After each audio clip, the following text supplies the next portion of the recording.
You think you've won, don't you? You bought the Bitcoin. You secured the seed phrase. You finally became your own bank, a sovereign individual in a world of financial servitude. But have you ever asked yourself the one question that unravels it all? The one variable that turns your digital fortress into a family tomb?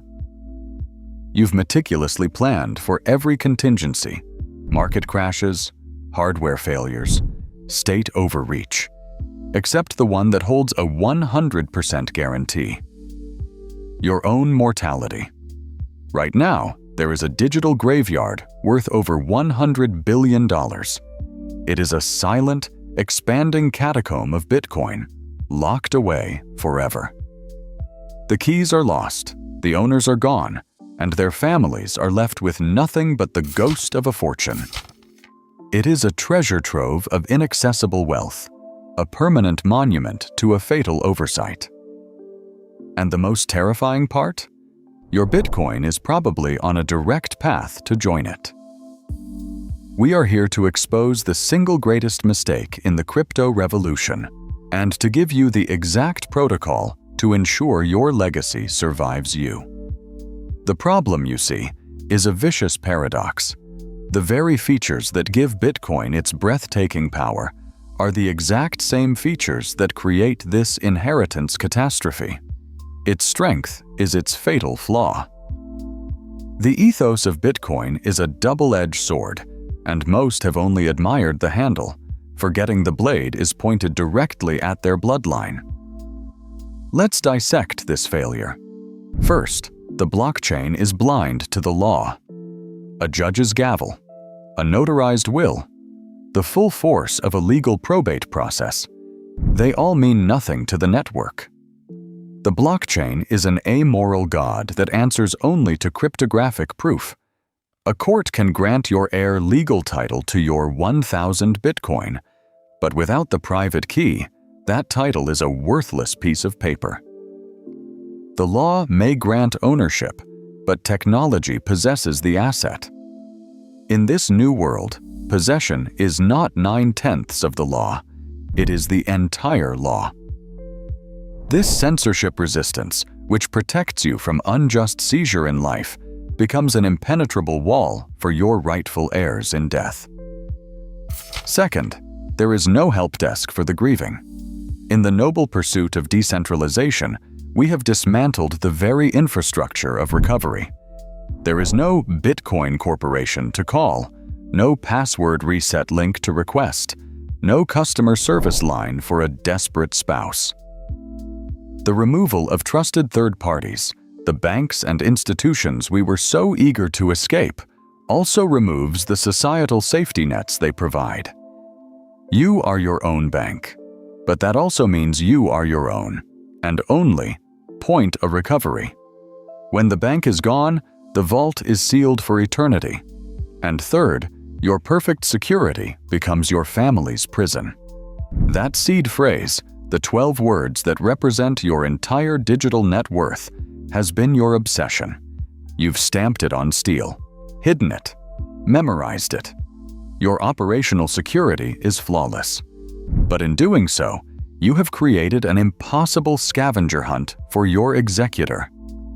Are they supposed to look for a random string of words on a piece of paper? A file on a nondescript USB drive? Are they meant to crack open your skull and find the words you memorized?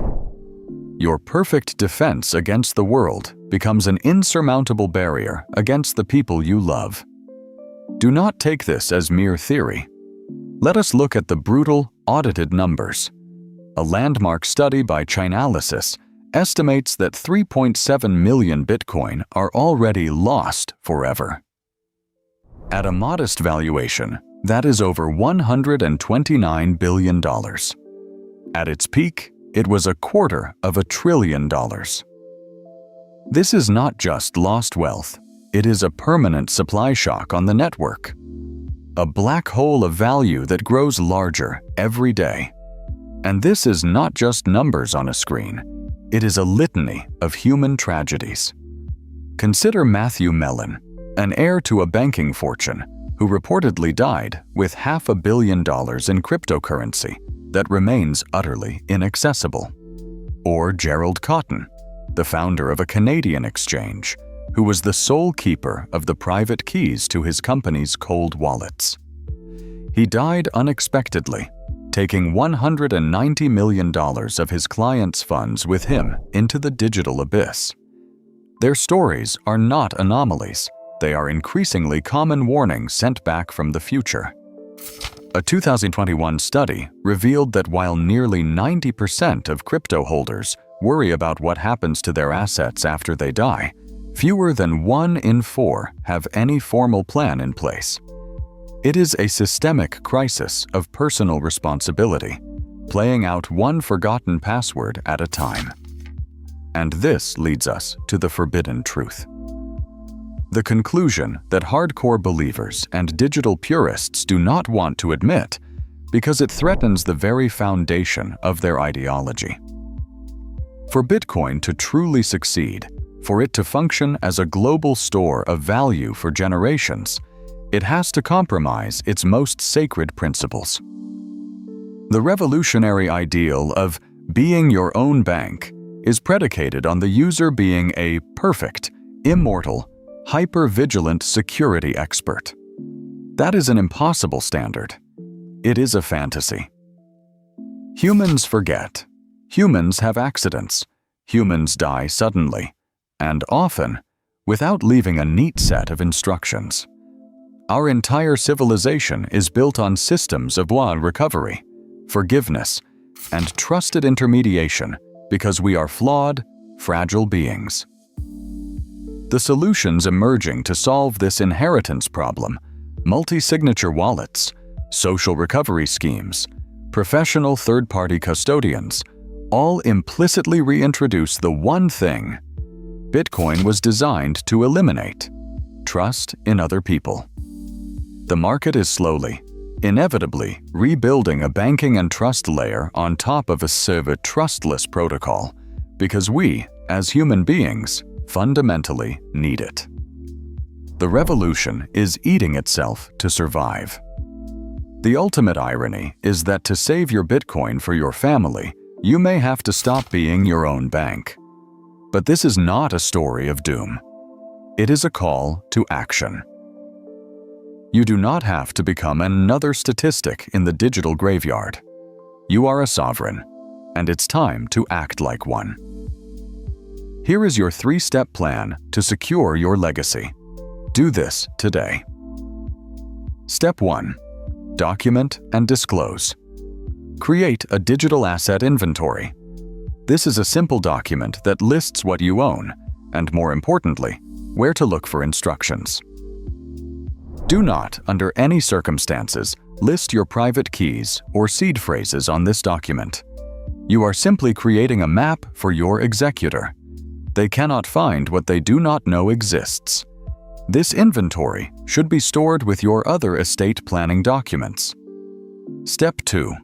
Choose your custody model. This is the most important decision you will make. Are you a purist or a pragmatist?